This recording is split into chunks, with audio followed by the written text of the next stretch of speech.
Hello everyone, welcome to my channel. Last video में हमने PHP variables पढ़े थे, जिसमें हमने वेरिएबल स्कोप्स के 3 टाइप्स देखे हैं, ग्लोबल स्कोप, लोकल स्कोप और स्टैटिक स्कोप। तो आज हम डिटेल में डिस्कस करने वाले हैं ग्लोबल स्कोप, लोकल स्कोप और static scope. So start with the first topic, global scope. Global variable क्या होते हैं?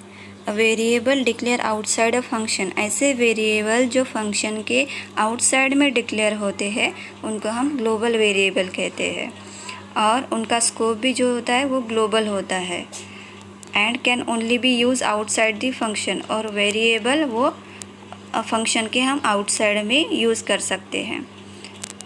But if you want to use variable within any function, ऐसे वेरिएबल ग्लोबल वेरिएबल अगर हमें कोई भी फंक्शन में यूज़ करना है, किसी भी फंक्शन में उनकी वैल्यू हमें लेना है, तो उनके सामने में हमें क्या यूज़ करना होता है? ग्लोबल कीवर्ड यूज़ करना होता है।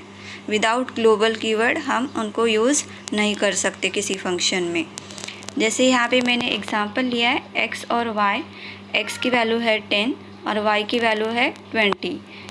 इन दोनों वेरिएबल को मैंने टेस्ट फंक्शन के पहले डिक्लेयर किया है, लेकिन मुझे ये दोनों वेरिएबल टेस्ट फंक्शन में यूज़ करना है, तो मैंने उनके सामने में x और y के सामने में ग्लोबल कीवर्ड यूज़ किया है। फिर उनके एडिशन किया है x और y का, और y में वैल्यू स्टोर की है।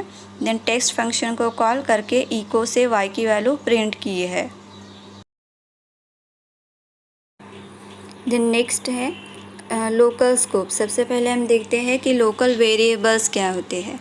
Local variable means a variable declare with in a function has a local scope. ऐसे वेरिएबल जो सिर्फ फंक्शन में ही डिक्लेयर होते हैं और फंक्शन में ही उनको हम यूज़ कर सकते हैं, उनको हम लोकल वेरिएबल कहते हैं। और उनका स्कोप जो होता है वो उसी फंक्शन के लिए होता है, इसलिए हम उसको कहेंगे लोकल स्कोप।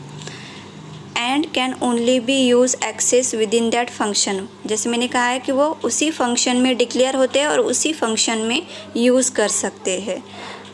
बाय डिफ़ॉल्ट में वेरिएबल लोकल ही होते हैं, इसलिए उनके सामने में हम लोकल कीवर्ड यूज़ नहीं करते हैं। यहाँ पे हम एग्ज़ाम्पल देखते हैं। जैसे यहाँ पे एग्ज़ाम्पल में मैंने फंक्शन लिया है टेस्ट, और जहाँ पे वेरिएबल मैंने डिक्लेयर किया है x = 5। फिर मैंने इको स्टेटमेंट से x की वैल्यू प्रिंट की है। वहाँ पे लिखा है मैंने variable x inside function is, और फिर x की वैल्यू प्रिंट की है। देन उसके बाद में यहाँ पे क्लोजिंग कर्ली ब्रेस है इस स्टेटमेंट के बाद में।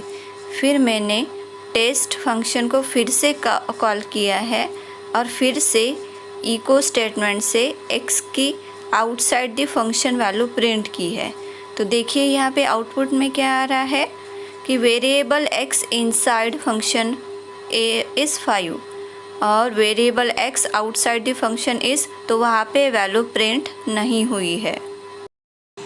इसका मीनिंग ये है कि जैसे हमने x की value inside the test function print की है, तो वहाँ पे x की वैल्यू 5 डिक्लेयर हुई है, लेकिन जैसे हमने x को outside the test function print किया है, तो वहाँ पे x की वैल्यू प्रिंट ही नहीं हुई है, क्योंकि वहाँ पे हमने x वेरिएबल को एज अ 5 डिक्लेयर नहीं किया है। देन नेक्स्ट है स्टैटिक स्कोप। स्टैटिक स्कोप क्या होते हैं?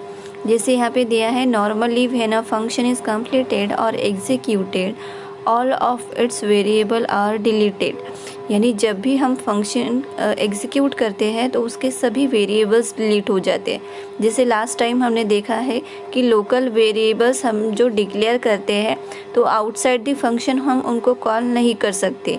उनकी जो वैल्यू होती है वो लोकल फंक्शन में ही कॉल होती है, और वही वैल्यू हम यूज़ कर सकते हैं और फिर डिलीट हो जाती है।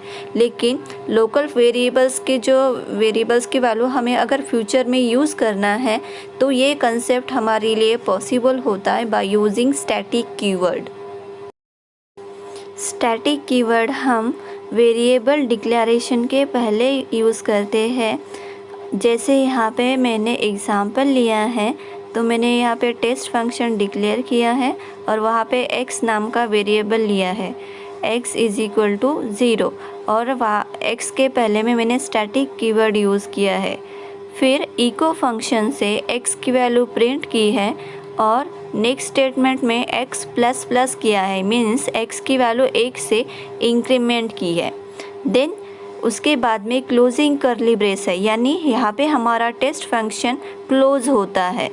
देन नेक्स्ट वाले पार्ट में देखिए, टेस्ट फंक्शन वहाँ पे मैंने कॉल किया है और फिर इको से वैल्यू प्रिंट की है, यानी इको से वहाँ पे इको के सामने में br लिखा, यानी कि इको से x की वैल्यू प्रिंट होंगी और नेक्स्ट लाइन पे फिर से कर्सर आ जाएगा। फिर से मैंने सेकंड टाइम टेस्ट फंक्शन को कॉल किया है और इको से x की वैल्यू प्रिंट की है। Then third time test function को कॉल करके इको से वैल्यू प्रिंट की है।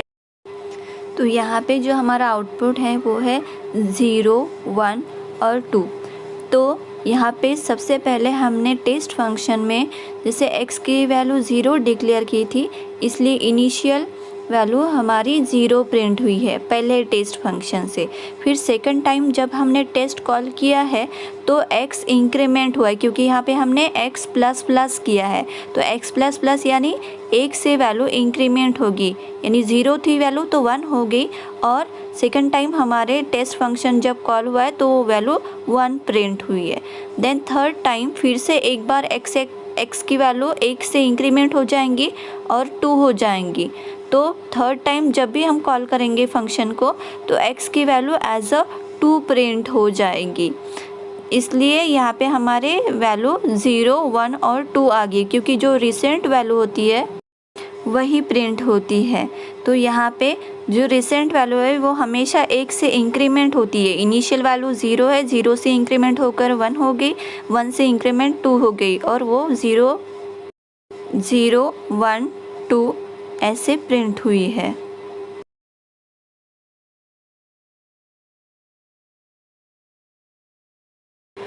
So thank you for watching this video. Please share and subscribe my channel. Thank you.